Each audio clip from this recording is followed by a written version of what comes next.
Outbound lead response, the complete opposite of cold call, in my opinion. See, by the way, this is the kind of things that are going on with people that you're calling, right? They're talking to their kids, they're handling their wife, they got this situation going on. My little girl just lost her first tooth and she's all excited.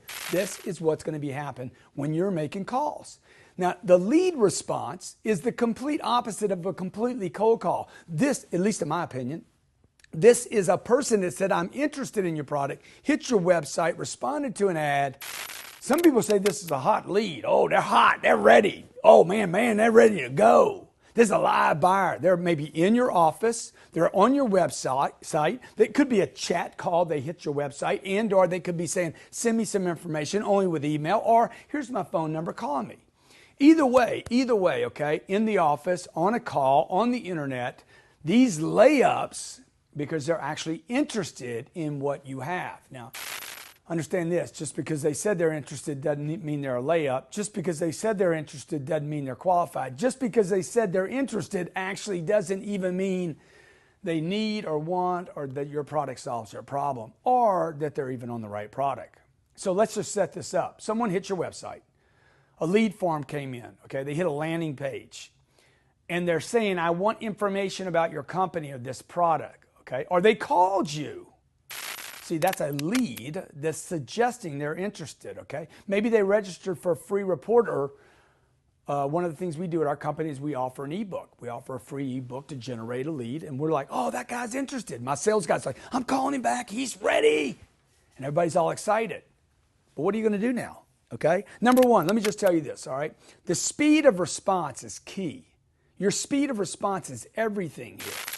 The chances you closing a deal increase over 9 times if your response to that lead happens within 5 minutes.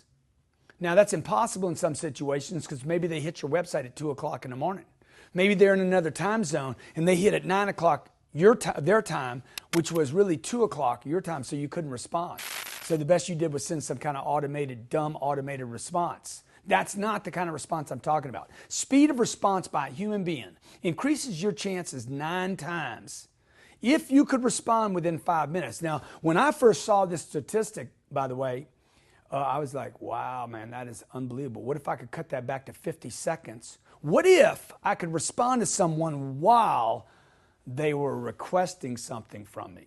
Which would mean then I would have to be on a headset texting in real time as I talked or responded to a question. We'll talk more about that, but I just want you to start thinking with it. Again, we're talking about cold calls. I made an outbound call. They're interested. John gave me a lead. It's Jeanette. I called Jeanette. She's interested. Okay? And I did that within 5 minutes. I increased my chances of selling them something by 9 times. Number 2, qualify quickly. When making this call, you want to be sure that you move quickly into the qualification of the situation. Not spend a lot of time building rapport. Now, I know this is contrary. A lot of people would disagree with me.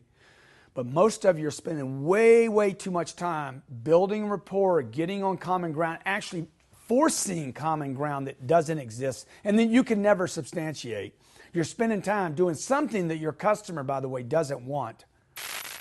Okay, they didn't say call me because I want to get to know you. They said call me because I have an interest in something you have. Now, this may seem abrupt to move from greeting strictly or directly into qualifying. It may seem abrupt to move quickly into qualifying. However, what you're forgetting is the average customer that hit your site, that responded. Again, a cold lead that's showing some interest. The average customer is 57% through their buying cycle when they ask for information. The fact that you're calling them cold, by the way, this is a cold call. Some people say it's not. Some people say, no, that's a lead. Dude, this is a cold call. And if you think it's anything less than a cold call, you're going to be so disappointed, it's going to be unbelievable. And that's why people quit on this call. Did you know it's going to take 8 calls just to get them on the phone one time? Just to qualify what they need and what they were asking about and if they're on the right product?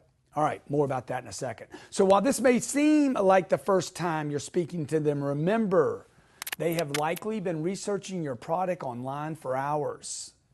What does that mean? That means maybe they spent 6 hours researching products like yours. Maybe they're looking at buying a watch right now, or some cufflinks, or a shirt, or a jacket, or a tie, or a microphone for their lapel to do in their studio. They've been researching these products online for some time. So when they call you, okay, because of the availability of information today, you need to understand you need to move quickly into qualifying. That's going to be a big part, juicy part of your script to build confidence with your client, with your lead, and to take a cold and turn it warm quickly and not waste people's time. Number 3, you want to text to increase conversion. I hinted about this in number 1. I want to use texting. I want to be on a headset, and I want to text, if possible, while that call is happening to increase conversions. This could be an inbound call or an outbound call, right? It could be in person or over a phone. I want you to think with this. How could I text while I'm at somebody's front door? I'm telling you, there's some control that I can get. I could literally be standing 3 feet from someone, talking to them face to face, and when I say, can I text you that? Almost every time they're like, yeah, please do.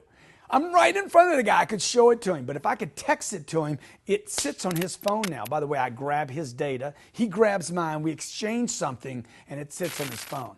Text is proven to increase conversions by over 300%. All you need to do is to text your prospect during the sales call. Probably means I need to be on a headset. I can't talk to him and text him at the same time in the same call, at least not yet. Maybe I can do that actually. But the best thing would be to have my hands free so I can text data back to his phone and or email while doing that call. Not only can you immediately get your prospect's information, which demonstrates high levels of customer service, it demonstrates high levels of confidence trading information. It definitely communicates a high level of confidence in myself, and the ability to multitask is valued by at least the most premium of buyers, because high quality buyers tend to be able to do many things at one time, okay? You also get to capture the customer's prospect's most valuable piece of data, which is that phone number, that mobile number. So your outbound follow-up call might sound like this. Now remember, this lead hit a site of some sort, a landing page, a website, showed interest, said, call me. You got to assume they've done some research, or who knows, maybe they haven't. A guy like me, I don't do a lot of research. I'm like, I'm interested, I want it, let's roll. You could sell me on this first call if you get those 10 things in place: enthusiasm, believe you can sell it, make a sale, have control, know your script. Here is how I will handle at least the first part of this call. Hello, John. My name's Grant. I'm with Cardone Enterprises. I see you recently, 17 minutes ago, in fact, or 3 minutes ago, even better, you requested more information on our training program. Tell me a little bit, why did you stop today? What do you mean? Why did you hit our site today? Why now? Why today? Now, the reason I'm asking this question is I'm trying to find out what is the problem. Remember, that's one of the things we're trying to solve. People don't buy things because they want something. They buy things because they're trying to get rid of some problem or resolve some problem. Why did you call today? Why did you hit our site today? Why now? Why are you interested in training at this time? And then he's going to tell you. Now, also, I'm taking the time right now to remind him that he hit our site. My name's Grant, one name only, not last name. Make up a name for what I care. I just don't want you dropping 2 names, okay? Particularly if you're in America and you came from another country, right? And your name is Creaky Chair Syndrome. That's your name, right? You cannot drop them all. Just call yourself Chair, so that this guy remembers, hey, I'm Chair with the fire department. And the reason I'm calling is because you hit our website about possibly helping the fire department with funds this year. I'm just wondering, why did you hit our site today? Why now? Why at this time? The fire department's been in business for 27 years. You didn't hit us yesterday, last week, last month, or 27 months ago. You did it today. Why now? Well, I saw your ad on TV about, you see what I'm doing? I'm using this to create a conversation. Notice, there's no rapport building. There's no how's the weather. There's no how you doing today. There's oh my God. See, I'm not doing any of that. I'm getting straight to the call, straight to business. I'm being transparent. I'm being honest. I'm being respectful of time. I'm being a professional. Remember, this guy could have shopped. This person may have shopped and forgot, may have shopped and be highly interested. Most likely you're going to get, Call me some other time or send me some information. You got to be ready for all that. I'm just starting to give you the basic structure of a phone call. I'm not going to give you everything here, just the basic structure, because now you're into your sales process. Now you're into, is he the decision maker? Is she the decision maker? Why did they call? What did they have in mind? Have they done this before? This is where we're going to get into the sales process. And if I don't sell them right now, okay, how do I follow them up? Or how do I start using some of my follow-up material that we have already created for you? Literally hundreds of follow-up, creative ways to follow up and connect with a buyer to build value in the call and after the call. All right? This is responding to a hot, oh, it's so hot, to a hot lead. Yeah, they hit your landing site. They could be freaking on fire, 212 degrees, boiling water, ready to buy, or they could be this.